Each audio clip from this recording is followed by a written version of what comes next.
I hope this video helps. Please check out the playlist: Evidence for Christianity, Evidence for the Bible, End Times, and the Book of Revelation. I'll leave links in the description for all four. Enjoy.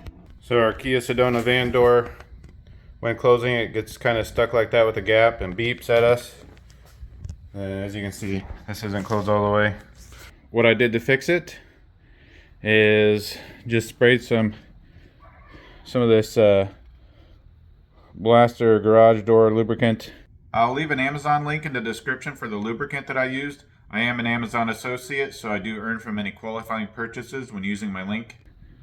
Into that, right into here, just sprayed a little bit onto this track right there at the bottom. Didn't even do the top, I just did a little squirt on the bottom. Wasn't enough to drip down or anything, just a little squirt. And then I also went back here, and on the spring you can see I just sprayed a little bit down the spring, not enough to make any drips. Yeah, just enough to kind of coast down it, lubricate it. And then yeah, now the door closes great. I think it was mostly that spring, not so much that track, but the track didn't hurt any to spray. So now it closes without any problems. Yay. I think that spring was just binding up with all the gunk that was on it.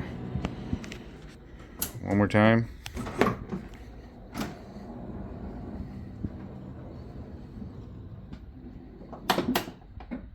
Awesome.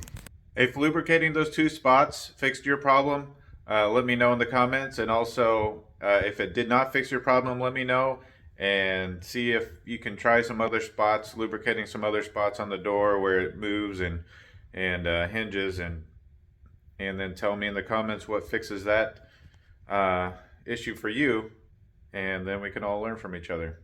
If you want to support my channel, just leave a super links below, or you can join Robinhood through a link that I'll leave in the description, and we'll both get a free stock. If you have any questions, just leave them in the comments. If you want to connect with me, I have a public group on MeWe called Share Your Trade, and I have an Instagram. I'll leave links in the description for those. Thanks for watching.